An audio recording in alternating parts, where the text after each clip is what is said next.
ರಾತ್ರಿಯ ಗಾಢ ಮೌನ, ಎಲ್ಲೆಡೆ ಶಾಂತಿ. ನೀವು ಗಾಢ ನಿದ್ರೆಯಲ್ಲಿದ್ದೀರಿ. ಇಡೀ ದಿನದ ಆಯಾಸದ ನಂತರ ನಿಮ್ಮ ದೇಹ ಮತ್ತು ಮನಸ್ಸು ವಿಶ್ರಾಂತಿ ಪಡೆಯುತ್ತಿವೆ. ಆಗ ಇದ್ದಕ್ಕಿದ್ದಂತೆ ನಿಮ್ಮ ನಿದ್ರೆ ಕದಡುತ್ತದೆ. ಕಣ್ಣುಗಳನ್ನು ಉಜ್ಜುತ್ತಾ ಏಳುತ್ತೀರಿ. ಒಂದು ರೀತಿಯ ತಿಳಿಯದ ಅಶಾಂತಿಯನ್ನು ಅನುಭವಿಸುತ್ತೀರಿ. ಸಮಯ ನೋಡುತ್ತೀರಿ. ಎಂದಿನಂತೆ ಗಡಿಯಾರದ ಮುಳ್ಳುಗಳು ಮಧ್ಯರಾತ್ರಿ 3ರಿಂದ 5 ಗಂಟೆಯ ಸಮಯವನ್ನು ತೋರಿಸುತ್ತವೆ. ನಿಮ್ಮ ನಿದ್ರೆ ಕೆಡಲು ಕಾರಣ ಮೂತ್ರ ವಿಸರ್ಜನೆ ಮಾಡಬೇಕೆಂಬ ತೀವ್ರವಾದ ಭಾವನೆ. ನಮ್ಮಲ್ಲಿ ಎಷ್ಟು ಜನರು ಪ್ರತಿ ರಾತ್ರಿ ಈ ಅನುಭವವನ್ನು ಹಾದು ಹೋಗುತ್ತಾರೆ? ಬಹುಶಃ ನೀವು ಇದನ್ನು ಸಾಮಾನ್ಯ ದೈಹಿಕ ಪ್ರಕ್ರಿಯೆ ಎಂದು ಪರಿಗಣಿಸಿ ನಿರ್ಲಕ್ಷಿಸಿರಬಹುದು. ರಾತ್ರಿ ಹೆಚ್ಚು ನೀರು ಕುಡಿದಿರಬಹುದು, ಅಥವಾ ಇದು ವೃದ್ಧಾಪ್ಯದ ಲಕ್ಷಣವಾಗಿರಬಹುದು ಎಂದು ನೀವು ಭಾವಿಸಬಹುದು. ಆದರೆ ಒಂದು ಕ್ಷಣ ನಿಂತು ಯೋಚಿಸಿದ್ದೀರಾ? ಏಕೆ ಪ್ರತಿ ಬಾರಿಯೂ ನಿಮ್ಮ ನಿದ್ರೆ 3ರಿಂದ 5 ಗಂಟೆಯ ನಿರ್ದಿಷ್ಟ ಸಮಯದಲ್ಲಿಯೇ ಕೆಡುತ್ತದೆ? ಇದು ಮಧ್ಯರಾತ್ರಿ 12 ಗಂಟೆಗೋ ಅಥವಾ ಬೆಳಿಗ್ಗೆ 6 ಗಂಟೆಗೋ ಏಕೆ ನಡೆಯುವುದಿಲ್ಲ? ಇಂದು ನಾವು ಬಹಿರಂಗಪಡಿಸಲಿರುವ ರಹಸ್ಯವನ್ನು ಕೇಳಿದರೆ ಬಹುಶಃ ನಿಮ್ಮ ಪಾದಗಳ ಕೆಳಗಿನ ಭೂಮಿಯೇ ಸರಿದಂತೆ ನಿಮ್ಗೆ ಅನ್ನಿಸಬಹುದು. ಇದೊಂದು ಸಾಮಾನ್ಯ ಘಟನೆಯಲ್ಲ. ಬದಲಾಗಿ ಇದು ಬ್ರಹ್ಮಾಂಡದ ದೈವಿಕ ಶಕ್ತಿಗಳಿಂದ ನಿಮ್ಗೆ ನೇರವಾಗಿ ಕಳುಹಿಸಲ್ಪಡುವ ಒಂದು ಆಳವಾದ ಮತ್ತು ನಿಗೂಢ ಸಂಕೇತವಾಗಿದೆ. ಇದು ನೀವು ಇಷ್ಟು ದಿನ ಕಿವಿಗೊಡದಿದ್ದ ಒಂದು ಕರೆಯಾಗಿದೆ. ಆದ್ದರಿಂದ ನಿಮ್ಮ ಉಸಿರನ್ನು ಬಿಗಿದಿಟ್ಟುಕೊಂಡು ಕುಳಿತುಕೊಳ್ಳಿ, ಏಕೆಂದರೆ ಇಂದು ಬೆಳಿಗ್ಗೆ 3ರಿಂದ 5 ಗಂಟೆಯ ನಡುವೆ ಮೂತ್ರ ವಿಸರ್ಜನೆಗಾಗಿ ನಿಮ್ಮ ನಿದ್ರೆ ಭಂಗವಾಗುವುದು ನಿಮ್ಮ ಜೀವನವನ್ನೇ ಬದಲಾಯಿಸಬಲ್ಲ ಒಂದು ಅದ್ಭುತ ರಹಸ್ಯ ಎಂಬುದನ್ನು ನೀವು ತಿಳಿಯುವಿರಿ. ಇದು ನಿಮ್ಮ ವಿಧಿ, ನಿಮ್ಮ ಭವಿಷ್ಯ ಮತ್ತು ನಿಮ್ಮ ಆತ್ಮಕ್ಕೆ ಸಂಬಂಧಿಸಿದ ಒಂದು ಸತ್ಯವಾಗಿದೆ. ಇದನ್ನು ತಿಳಿದ ನಂತರ ನೀವು ಈ ಘಟನೆಯನ್ನು ಎಂದಿಗೂ ಸಾಮಾನ್ಯವಾಗಿ ನೋಡುವುದಿಲ್ಲ. ಬ್ರಹ್ಮ ಮುಹೂರ್ತವು ದೈವಿಕ ಶಕ್ತಿಯ ಸಮಯವಾಗಿದೆ. ನಮ್ಮ ಪ್ರಾಚೀನ ಹಿಂದೂ ಧಾರ್ಮಿಕ ಗ್ರಂಥಗಳು, ವೇದಗಳು ಮತ್ತು ಪುರಾಣಗಳಲ್ಲಿ ಸಮಯವನ್ನು ಕೇವಲ ಗಡಿಯಾರದ ಟಿಕ್ ಎಂದು ಪರಿಗಣಿಸಲಾಗಿಲ್ಲ. ಸಮಯವು ಒಂದು ಜೀವಂತ ಶಕ್ತಿಯಾಗಿ, ಒಂದು ಚೈತನ್ಯದಾಯಕ ಶಕ್ತಿಯಾಗಿ ಕಂಡುಬರುತ್ತದೆ. 24 ಗಂಟೆಗಳ ಪ್ರತಿಯೊಂದು ಸಮಯದ ಭಾವಕ್ಕೂ ಅದರದೇ ಆದ ವಿಶೇಷ ಗುಣ, ಅದರದೇ ಆದ ವಿಶೇಷ ಶಕ್ತಿ ಮತ್ತು ಅದರದೇ ಆದ ವಿಶೇಷ ಮಹತ್ವವಿದೆ. ಈ ಎಲ್ಲಾ ಸಮಯ ವಲಯಗಳಲ್ಲಿ ಅತ್ಯಂತ ಶಕ್ತಿಶಾಲಿ, ನಿಗೂಢ ಮತ್ತು ಪವಿತ್ರವಾದ ಸಮಯವೆಂದರೆ ಅದು ಬ್ರಹ್ಮ ಮುಹೂರ್ತವಾಗಿದೆ. ಅಂದರೆ ಬೆಳಿಗ್ಗೆ 3 ಗಂಟೆಯಿಂದ 5 ಗಂಟೆಯವರೆಗಿನ ಸಮಯ. ಬ್ರಹ್ಮ ಮುಹೂರ್ತ ಎಂಬ ಹೆಸರೇ ಅದರ ಅರ್ಥವನ್ನು ಒಳಗೊಂಡಿದೆ. ಬ್ರಹ್ಮ ಎಂದರೆ ಸೃಷ್ಟಿಕರ್ತ ಅಥವಾ ಪರಮಾತ್ಮ ಮತ್ತು ಮುಹೂರ್ತ ಎಂದರೆ ಸಮಯ. ಅಂದರೆ ಇದು ಪರಮಾತ್ಮನ ಸಮಯ. ಸೃಷ್ಟಿಯನ್ನು ರಚಿಸುವ ಶಕ್ತಿಯು ಉತ್ತುಂಗದಲ್ಲಿರುವ ಸಮಯವಿದು. ರಾತ್ರಿಯ ಕತ್ತಲೆ ಸರಿದು ಹಗಲಿನ ಬೆಳಕು ಬರಲು ತಯಾರಾಗುವ ಸಮಯವಿದು. ಇದೊಂದು ಸಂಧಕಾಲ. ಸಂಪೂರ್ಣವಾಗಿ ರಾತ್ರಿಯೂ ಅಲ್ಲದ, ಸಂಪೂರ್ಣವಾಗಿ ಹಗಲು ಅಲ್ಲದ ಒಂದು ಮಾಯಾಜಾಲದ ಕ್ಷಣವಿದು. ಈ ಪವಿತ್ರ ಸಮಯದಲ್ಲಿ ಎಲ್ಲಾ ದೇವತೆಗಳು, ನಶಿ ಮುನಿಗಳು ಮತ್ತು ಸಿದ್ಧಾತ್ಮರು ಸೂಕ್ಷ್ಮ ರೂಪದಲ್ಲಿ ಭೂಮಿಯ ಮೇಲೆ ಸಂಚರಿಸುತ್ತಾರೆ. ಈ ಸಮಯದಲ್ಲಿ ವಿಶ್ವದ ಎಲ್ಲಾ ಧನಾತ್ಮಕ ಶಕ್ತಿಗಳು ಭೂಮಿಗೆ ಬಹಳ ಹತ್ತಿರದಲ್ಲಿರುತ್ತವೆ. ವಾತಾವರಣದಲ್ಲಿ ಒಂದು ಅದ್ಭುತವಾದ ಶಾಂತಿ, ವರ್ಣಿಸಲಾಗದ ಶುದ್ಧತೆ ಮತ್ತು ಆಳವಾದ ದೇವತ್ವವು ತುಂಬಿರುತ್ತದೆ. ಈ ಸಮಯದಲ್ಲಿ ಸತ್ವ ಗುಣವು ಅದರ ಉತ್ತುಂಗದಲ್ಲಿರುತ್ತದೆ. ಈ ಸಮಯದ ಗಾಳಿಯಲ್ಲಿಯೂ ಸಹ ಒಂದು ವಿಶಿಷ್ಟವಾದ ನವಚೈತನ್ಯ ಮತ್ತು ತಂಪನ್ನು ನೀವು ಅನುಭವಿಸಿರುತ್ತೀರಿ. ಪಕ್ಷಿಗಳ ದನಿಯೂ ಕೂಡ ಈ ಸಮಯದ ನಂತರವೇ ಪ್ರಾರಂಭವಾಗುತ್ತದೆ. ಅವು ಈ ದೈವಿಕ ಸಮಯವನ್ನು ಸ್ವಾಗತಿಸುವಂತೆ ಮೂತ್ರ ವಿಸರ್ಜನೆ ಮಾಡುವ ತುರ್ತು ಒಂದು ದೈವಿಕ ಅಲಾರಾಂ ಆಗಿದೆ. ಈಗ ಇದಕ್ಕೂ ನಿಮ್ಮ ನಿದ್ದೆ ಕೆಡುವುದಕ್ಕೂ ಮತ್ತು ಮೂತ್ರ ವಿಸರ್ಜನೆ ಮಾಡುವುದಕ್ಕೂ ಏನು ಸಂಬಂಧ ಎಂದು ನೀವು ಯೋಚಿಸಬಹುದು. ಈ ಸಂಬಂಧವು ಬಹಳ ಆಳವಾದದ್ದು ಮತ್ತು ನಿಮ್ಮ ಕಲ್ಪನೆಗೂ ಮೀರಿದ್ದು. ಬ್ರಹ್ಮಾಂಡದ ಈ ಅತ್ಯುನ್ನತ ಶಕ್ತಿಯು, ಅಂದರೆ ಈ ದೈವಿಕ ಶಕ್ತಿಯು ನಿಮ್ಮನ್ನು ಸಂಪರ್ಕಿಸಲು ಬಯಸಿದಾಗ ಅಥವಾ ನಿಮಗೆ ಯಾವುದಾದರೂ ಒಂದು ಸಂದೇಶವನ್ನು ನೀಡಲು ಬಯಸಿದಾಗ ಅದು ನೇರವಾದ ದಾರಿಯನ್ನು ಬಳಸುವುದಿಲ್ಲ. ನಿಮ್ಮನ್ನು ಎಚ್ಚರಿಸಲು ಮತ್ತು ತನ್ನ ಇರುವಿಕೆಯನ್ನು ಅರಿವು ಮೂಡಿಸಲು ಅದು ನಿಮ್ಮ ದೇಹವನ್ನೇ ಒಂದು ಮಾಧ್ಯಮವನ್ನಾಗಿ ಬಳಸಿಕೊಳ್ಳುತ್ತದೆ. ನಿಮ್ಮ ದೇಹದಲ್ಲಿ ಮೂತ್ರ ವಿಸರ್ಜನೆಯ ತೀವ್ರವಾದ ಒತ್ತಡವನ್ನು ಉಂಟುಮಾಡುವುದು ಆ ದೈವಿಕ ಶಕ್ತಿಯು ನಿಮ್ಮನ್ನು ಗಾಢ ನಿದ್ರೆಯಿಂದ ಎಚ್ಚರಿಸಲು ಇರುವ ಸರಳ ಮತ್ತು ನೈಸರ್ಗಿಕ ಮಾರ್ಗವಾಗಿದೆ. ಇದೊಂದು ಕಾಯಿಲೆಯಲ್ಲ ಮತ್ತು ಇದೊಂದು ಸಮಸ್ಯೆಯೂ ಅಲ್ಲ. ಇದೊಂದು ದೈವಿಕ ಅಲಾರಾಂ ಗಡಿಯಾರ. 7 ಎಚ್ಚರಗೊಳ್ಳು. ನಾನು ನಿನಗೆ ಏನೋ ಹೇಳಲು ಬಯಸುತ್ತಿದ್ದೇನೆ ಎಂದು ನಿಮಗೆ ತಿಳಿಸಲು ಬಾರಿಸುವ ಒಂದು ದೈವಿಕ ಗಂಟೆ ಇದು. ನೀವು ಇದನ್ನು ಕೇವಲ ದೈಹಿಕ ಅಗತ್ಯವೆಂದು ಭಾವಿಸಿ ಶೌಚಾಲಯಕ್ಕೆ ಹೋಗಿ ಮತ್ತೆ ನಿದ್ರೆಗೆ ಜಾರುವ ಮೂಲಕ ವಾಸ್ತವವಾಗಿ ಪ್ರತಿ ರಾತ್ರಿಯೂ ಒಂದು ಸುವರ್ಣ ಅವಕಾಶವನ್ನು ಕಳೆದುಕೊಳ್ಳುತ್ತಿದ್ದೀರಿ. ಇದು ಪರಮಾತ್ಮನು ನಿಮಗಾಗಿ ನಿಗದಿಪಡಿಸಿದ ಭೇಟಿಯ ಸಮಯವಾಗಿದೆ. ಆ ಭೇಟಿಯನ್ನು ನೀವು ತಿಳಿಯದೆಯೇ ತಿರಸ್ಕರಿಸಿ ಮತ್ತೆ ನಿಮ್ಮ ನಿದ್ರೆಯ ಜಗತ್ತಿಗೆ ಮರಳುತ್ತೀರಿ. ಏಕೆ ನೀವು ಮಾತ್ರ? ಈಗ ಪ್ರಶ್ನೆ ಏನೆಂದರೆ, ಬ್ರಹ್ಮಾಂಡದ ಈ ಅತ್ಯುನ್ನತ ಶಕ್ತಿ, ಈ ದೈವಿಕ ಶಕ್ತಿಯು ನಿಮ್ಮನ್ನು ಸಂಪರ್ಕಿಸಲು ಬಯಸಿದಾಗ ಅಥವಾ ನಿಮ್ಗೆ ಏನಾದರೂ ಸಂದೇಶವನ್ನು ನೀಡಲು ಬಯಸಿದಾಗ ಅದು ನೇರವಾದ ದಾರಿಯನ್ನು ಬಳಸುವುದಿಲ್ಲ. ನಿಮ್ಮನ್ನು ಎಚ್ಚರಿಸಲು ಮತ್ತು ತನ್ನ ಇರುವಿಕೆಯನ್ನು ಅರಿವು ಮೂಡಿಸಲು ಅದು ನಿಮ್ಮ ದೇಹವನ್ನೇ ಒಂದು ಮಾಧ್ಯಮವನ್ನಾಗಿ ಬಳಸಿಕೊಳ್ಳುತ್ತದೆ. ಮೊದಲನೆಯದಾಗಿ, ನಿಮ್ಮ ಆತ್ಮವು ಜಾಗೃತಗೊಳ್ಳುವ ಹಂತದಲ್ಲಿದೆ. ನಿಮ್ಮ ಈ ಜನ್ಮದ ಅಥವಾ ಹಿಂದಿನ ಜನ್ಮಗಳ ಪುಣ್ಯಕರ್ಮಗಳು, ನಿಮ್ಮ ಸಾಧನೆಗಳು ಮತ್ತು ನಿಮ್ಮ ಪ್ರಾರ್ಥನೆಗಳು ಈಗ ಫಲ ನೀಡುತ್ತಿವೆ. ನಿಮ್ಮ ಪ್ರಜ್ಞೆಯ ಸ್ಥಿತಿಯು ಈಗ ಆ ಹಂತವನ್ನು ತಲುಪುತ್ತಿದೆ. ಅಲ್ಲಿ ದೈವಿಕ ಶಕ್ತಿಗಳು ನಿಮ್ಮನ್ನು ನೇರವಾಗಿ ಸಂಪರ್ಕಿಸಲು ಸಾಧ್ಯವಾಗುತ್ತದೆ. ಬ್ರಹ್ಮಾಂಡವು ತನ್ನ ಮುಂದಿನ ಪ್ರಯಾಣಕ್ಕಾಗಿ ಸಿದ್ಧಪಡಿಸುತ್ತಿರುವ ಕೆಲವು ಆಯ್ದ ಆತ್ಮಗಳಲ್ಲಿ ನೀವು ಒಬ್ಬರು. ನಿಮ್ಮ ನಿದ್ರೆಯು ಈ ರೀತಿ ಭಂಗವಾಗುವುದು ನಿಮ್ಮೊಳಗೆ ಆಧ್ಯಾತ್ಮಿಕ ಶಕ್ತಿಯ ಹರಿವು ಹೆಚ್ಚುತ್ತಿದೆ ಎಂಬುದಕ್ಕೆ ಸಾಕ್ಷಿಯಾಗಿದೆ. ನಿಮ್ಮ ಆತ್ಮವು ಈಗ ಗಾಢ ನಿದ್ರೆಯಿಂದ ಎಚ್ಚರಗೊಂಡು ಪರಮಾತ್ಮನ ಪ್ರಜ್ಞೆಯಲ್ಲಿ ಜಾಗೃತವಾಗಲು ಬಯಸುತ್ತಿದೆ. ಮೂತ್ರ ವಿಸರ್ಜನೆ ಮಾಡುವ ಬಯಕೆ ಒಂದು ನೆಪ ಮಾತ್ರ. ನಿಜವಾದ ಉದ್ದೇಶವೆಂದರೆ ನಿಮ್ಮನ್ನು ಆ ಬ್ರಹ್ಮ ಮುಹೂರ್ತದಲ್ಲಿ ಎಬ್ಬಿಸಿ ಆ ಬ್ರಹ್ಮಾಂಡದ ಶಕ್ತಿಯೊಂದಿಗೆ ಜೋಡಿಸುವುದೇ ಆಗಿದೆ. ಎರಡನೆಯ ಪ್ರಮುಖ ಕಾರಣ ನಿಮ್ಮ ಪಿತೃಗಳಿಗೆ ಸಂಬಂಧಿಸಿದೆ. ಹಿಂದೂ ಧರ್ಮದಲ್ಲಿ ಪಿತೃಗಳಿಗೆ ದೇವರುಗಳಿಗೆ ಸಮಾನವಾದ ಸ್ಥಾನವನ್ನು ನೀಡಲಾಗಿದೆ. ಅವರು ಸೂಕ್ಷ್ಮ ಲೋಕದಲ್ಲಿ ವಾಸಿಸುತ್ತಿದ್ದರೂ ತಮ್ಮ ಕುಟುಂಬದೊಂದಿಗೆ ಬೆರೆತಿದ್ದಾರೆ. ಬ್ರಹ್ಮ ಮುಹೂರ್ತವು ಸ್ಥೂಲ ಜಗತ್ತು ಮತ್ತು ಸೂಕ್ಷ್ಮ ಜಗತ್ತಿನ ನಡುವಿನ ಹಾಗೂ ಬ್ರಹ್ಮಾಂಡ ಮತ್ತು ನಮ್ಮ ಪ್ರಪಂಚದ ನಡುವಿನ ತೆಳುವಾದ ಪರದೆಯು ಅತ್ಯಂತ ತೆಳುವಾಗುವ ಸಮಯವಾಗಿದೆ. ಈ ಸಮಯದಲ್ಲಿ ನಮ್ಮ ಪೂರ್ವಜರು ನಮ್ಮನ್ನು ಸುಲಭವಾಗಿ ಸಂಪರ್ಕಿಸಬಹುದು. ನಿಮ್ಮ ನಿದ್ರೆಯು ಸತತವಾಗಿ ಮುಂಜಾನೆ 3 ಗಂಟೆಯಿಂದ 5 ಗಂಟೆಯೊಳಗೆ ಎಚ್ಚರವಾದರೆ ಇದು ನಿಮ್ಮ ಪೂರ್ವಜರು ನಿಮ್ಮೊಂದಿಗೆ ಏನನ್ನಾದರೂ ಹೇಳಲು ಬಯಸುತ್ತಿದ್ದಾರೆ ಎಂಬುದಕ್ಕೆ ಒಂದು ದೊಡ್ಡ ಸಂಕೇತವಾಗಿದೆ.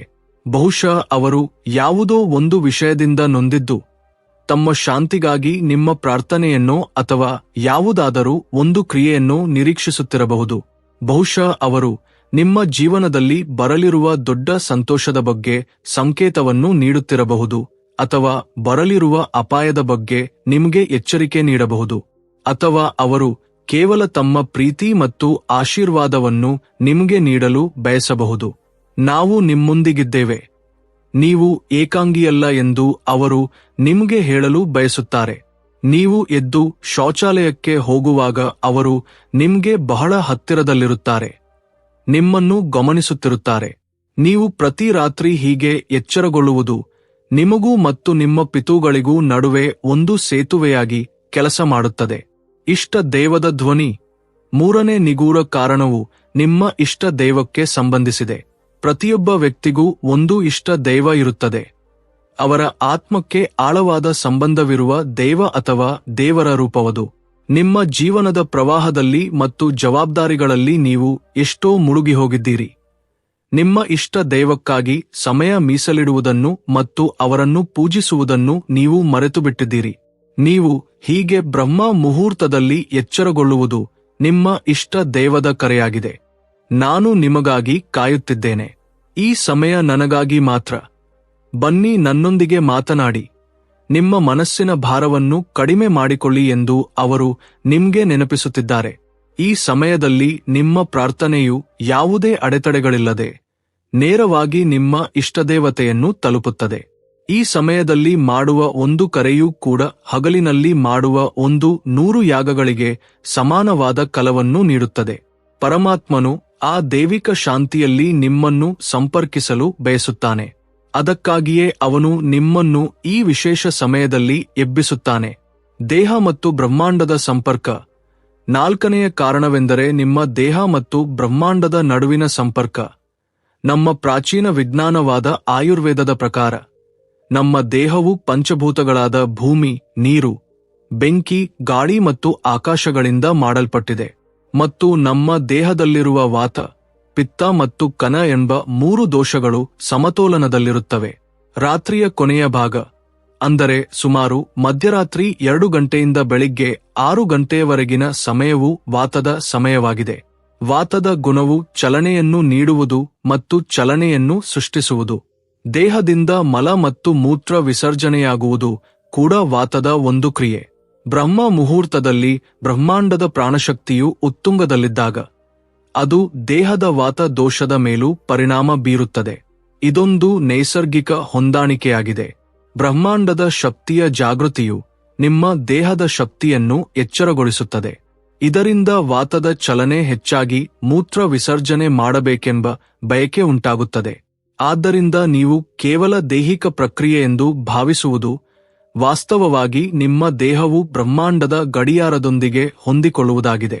ಹೊರಗೆ ಬ್ರಹ್ಮಾಂಡದಲ್ಲಿ ಏನು ನಡೆಯುತ್ತಿದೆಯೋ ಅದೇ ನನ್ನೊಳಗೂ ನಡೆಯುತ್ತಿದೆ ಎಂದು ನಿಮ್ಮ ದೇಹವು ನಿಮಗೆ ಹೇಳುತ್ತಿದೆ. ಇದು ಸ್ಥೂಲ ದೇಹ ಮತ್ತು ಸೂಕ್ಷ್ಮ ಬ್ರಹ್ಮಾಂಡದ ನಡುವಿನ ಏಕತೆಗೆ ಒಂದು ಅದ್ಭುತ ಸಾಕ್ಷಿಯಾಗಿದೆ.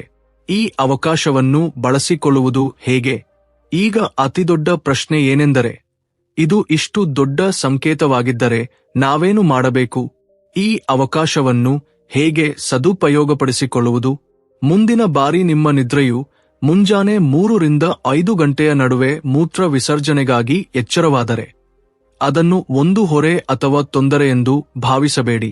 ಅದನ್ನು ಒಂದು ದೊಡ್ಡ ಭಾಗ್ಯವೆಂದು ಪರಿಗಣಿಸಿ. ಕೋಟ್ಯಂತರ ಜನರಲ್ಲಿ ಕೆಲವರಿಗೆ ಮಾತ್ರ ಸಿಗುವ ಭಾಗ್ಯವಿದು. ಮೊದಲನೆಯದಾಗಿ, ನೀವು ಎದ್ದ ತಕ್ಷಣ ಕೋಪಗೊಳ್ಳಬೇಡಿ ಅಥವಾ ಕಿರಿಕಿರಿ ಮಾಡಿಕೊಳ್ಳಬೇಡಿ. ಬದಲಾಗಿ ಈ ಅಮೃತ ವೇಳೆಯಲ್ಲಿ ನಿಮ್ಮನ್ನು ಎಬ್ಬಿಸಿದ ಆ ಕಣ್ಣಿಗೆ ಕಾಣದ ಶಕ್ತಿಗೆ ಮನೋಪೂರ್ವಕವಾಗಿ ಧನ್ಯವಾದ ಹೇಳಿ. ಶಾಂತವಾಗಿ ಎದ್ದು ಶೌಚಾಲಯಕ್ಕೆ ಹೋಗಿ ಬನ್ನಿ. ನೀವು ಹಿಂತಿರುಗಿ ಬಂದ ತಕ್ಷಣ ಹಾಸಿಗೆಗೆ ಹೋಗಿ ಮಲಗಲು ಪ್ರಯತ್ನಿಸಬೇಡಿ. ಇಷ್ಟು ದಿನ ನೀವು ಮಾಡುತ್ತಿದ್ದ ತಪ್ಪು ಇದೆ. ನಿಮ್ಮ ಕೈ, ಕಾಲು ಮತ್ತು ಮುಖವನ್ನು ತಣ್ಣೀರಿನಿಂದ ತೊಳೆಯಿರಿ. ಹೀಗೆ ಮಾಡುವುದರಿಂದ ನಿಮ್ಮ ಉಳಿದಿರುವ ನಿದ್ರೆಯು ಹೊರಟು ಹೋಗುತ್ತದೆ ಮತ್ತು ನೀವು ಉಲ್ಲಾಸವನ್ನು ಅನುಭವಿಸುತ್ತೀರಿ.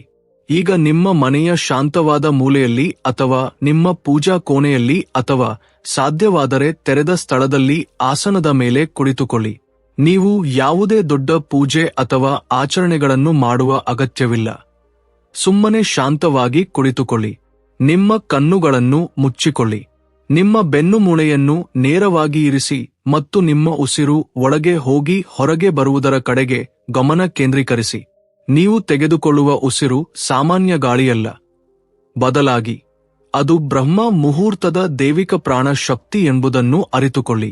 ಅದು ನಿಮ್ಮ ಪ್ರತಿಯೊಂದು ಅಣುವನ್ನು ಪವಿತ್ರಗೊಳಿಸುತ್ತದೆ.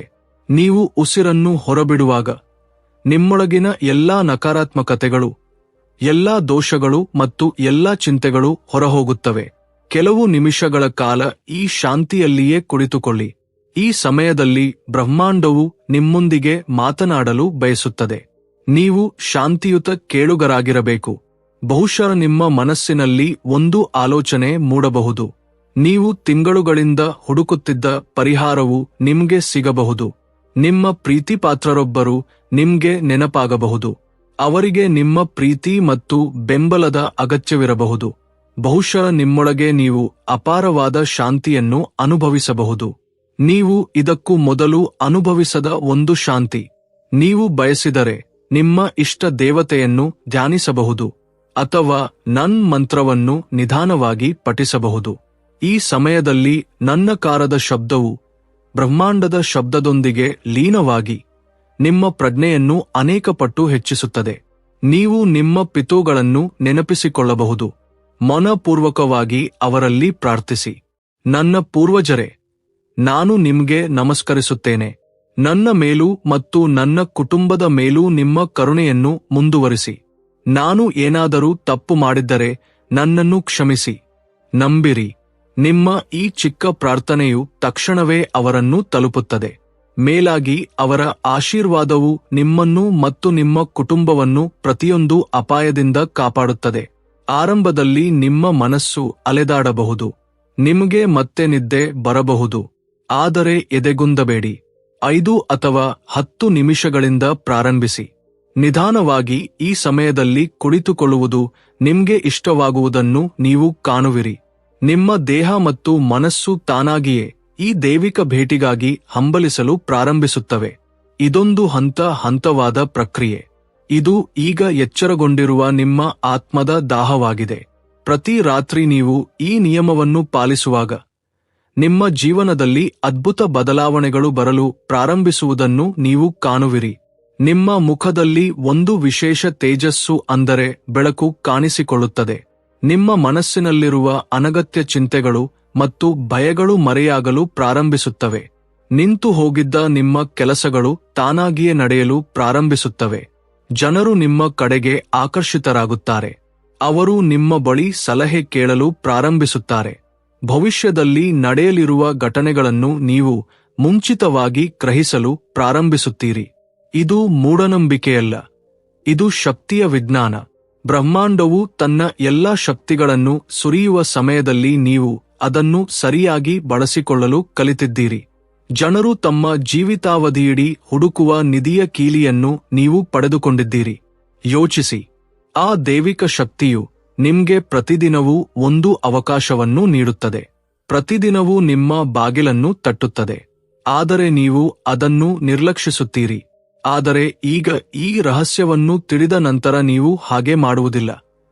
ಈಗ ನಿಮ್ಮ ನಿದ್ದೆಗೆ ಭಂಗ ಬರುವುದು ಒಂದು ಸಮಸ್ಯೆಯಲ್ಲ, ಬದಲಾಗಿ ಅದು ನಿಮ್ಮ ಜೀವನದ ಅತಿದೊಡ್ಡ ಪರಿಹಾರ ಎಂದು ನಿಮ್ಗೆ ತಿಳಿಯುತ್ತದೆ. ನಿಮ್ಮ ಜೀವನದ ಉನ್ನತ ಉದ್ದೇಶವಿದು. ನೀವು ಒಬ್ಬ ಸಾಮಾನ್ಯ ಮನುಷ್ಯರಲ್ಲ ಎಂಬುದಕ್ಕೆ ಇದು ಒಂದು ಗುರುತು. ನಿಮ್ಮ ಜೀವನದ ಉದ್ದೇಶ ಕೇವಲ ಆಹಾರ, ಪಾನೀಯ, ನಿದ್ದೆ ಮತ್ತು ನಿಮ್ಮ ಜವಾಬ್ದಾರಿಗಳನ್ನು ಪೂರೈಸುವುದು ಮಾತ್ರವಲ್ಲ. ನಿಮ್ಮ ಜೀವನಕ್ಕೆ ಒಂದು ಉನ್ನತ ಉದ್ದೇಶವಿದೆ. ಒಂದು ಆಧ್ಯಾತ್ಮಿಕ ಗುರಿ ಇದೆ. ಆ ಗುರಿಯತ್ತ ನಿಮ್ಮ ಮೊದಲ ಹೆಜ್ಜೆಯನ್ನು ಇಡುವ ಸಮಯ ಬಂದಿದೆ. ಈ ಘಟನೆಗೆ ಭಯಪಡಬೇಡಿ. ಇದನ್ನು ಒಪ್ಪಿಕೊಳ್ಳಿ. ಇದು ಬ್ರಹ್ಮಾಂಡದಿಂದ ನಿಮಗಾಗಿಯೇ ವಿಶೇಷವಾಗಿ ಕಳುಹಿಸಲಾದ ಪ್ರೇಮ ಪತ್ರವಾಗಿದೆ. ಇದನ್ನು ತೆರೆಯಿರಿ. ಇದನ್ನು ಜೀವನದಲ್ಲಿ ಅಳವಡಿಸಿಕೊಳ್ಳಿ. ನಿಮ್ಮ ಜೀವನವು ಮೊದಲಿನಂತಿರಲ್ಲ. ನೀವು ಒಳಗಿನಿಂದ ಶಾಂತಿ, ಬಾಹ್ಯವಾಗಿ ಯಶಸ್ಸು ಮತ್ತು ಆತ್ಮತೃಪ್ತಿಯನ್ನು ಅನುಭವಿಸುವಿರಿ. ಇದೊಂದು ಹೊಸ ವಿಧಾನ. ಆದ್ದರಿಂದ ಮುಂದಿನ ಬಾರಿ ರಾತ್ರಿಯ ನಿಶಬ್ದದಲ್ಲಿ ಬೆಳಿಗ್ಗೆ 3 ರಿಂದ 5 ಗಂಟೆಯ ನಡುವೆ ನಿಮ್ಮ ಕಣ್ಣುಗಳು ತೆರೆದಾಗ ಆಘಾತಕ್ಕೊಳಗಾಗಬೇಡಿ. ಮುಗುಳ್ನಕ್ಕೂ ಮನಸ್ಸಿನಲ್ಲೇ ಹೇಳಿಕೊಳ್ಳಿ, ಇದು ಯಾರ ಕರೆ ಎಂದು ನನಗೆ ತಿಳಿದಿದೆ. ನಾನು ತಯಾರಾಗಿದ್ದೇನೆ. ಈ ಜ್ಞಾನ, ಈ ರಹಸ್ಯವನ್ನು ನಮ್ಮ ಪೂರ್ವಜರು ನಮಗೆ ನೀಡಿದ್ದಾರೆ. ಇದು ನಮ್ಮ ಧಾರ್ಮಿಕ ಗ್ರಂಥಗಳಲ್ಲಿ ಅಡಗಿರುವ ನಿಧಿ. ಇಂದು ಆ ನಿಧಿಯಿಂದ ಒಂದು ಸಣ್ಣ ಮುತ್ತನ್ನು ಮಾತ್ರ ತೆಗೆದು ನಿಮ್ಮ ಮುಂದೆ ಇಟ್ಟಿದ್ದೇವೆ. ನಮ್ಮ ಸಂಸ್ಕೃತಿ ಮತ್ತು ಸಂಪ್ರದಾಯಗಳಲ್ಲಿ ಅಡಗಿರುವ ಇಂತಹ ಅಸಂಖ್ಯಾತ ರಹಸ್ಯಗಳಿವೆ. ಈ ಮಾಹಿತಿಯು ನಿಮ್ಮ ಮನಸ್ಸನ್ನು ಸ್ಪರ್ಶಿಸಿದ್ದರೆ, ನಿಮ್ಮ ಜೀವನದ ದೊಡ್ಡ ಏಕೆ ಎಂಬ ಪ್ರಶ್ನೆಗೆ ಉತ್ತರ ಸಿಕ್ಕಿದೆ ಎಂದು ನೀವು ಭಾವಿಸಿದರೆ, ಈ ಜ್ಞಾನದ ಬೆಳಕನ್ನು ನಿಮ್ಮಲ್ಲಿಯೇ ಇಟ್ಟುಕೊಳ್ಳಬೇಡಿ. ನಮ್ಮ ಜ್ಞಾನ ಪವರ್ ಚಾನೆಲ್ಗೆ ಸಬ್ಸ್ಕ್ರೈಬ್ ಮಾಡಲು ಮರೆಯಬೇಡಿ. ಇದರಿಂದ ಇಂತಹ ಆಳವಾದ ಮತ್ತು ಜೀವನವನ್ನು ಬದಲಾಯಿಸುವ ರಹಸ್ಯಗಳನ್ನು ನಾವು ನಿಮ್ಗೆ ನಿರಂತರವಾಗಿ ತರಲು ಸಾಧ್ಯವಾಗುತ್ತದೆ. ಈ ವಿಡಿಯೋವನ್ನು ಲೈಕ್ ಮಾಡಿ. ಇದರಿಂದ ಈ ಜ್ಞಾನವು ಇನ್ನೂ ಅನೇಕ ಜನರನ್ನು ತಲುಪಲು ಮತ್ತು ಅವರ ಜೀವನವು ಸುಧಾರಿಸಲು ಸಹಾಯವಾಗುತ್ತದೆ.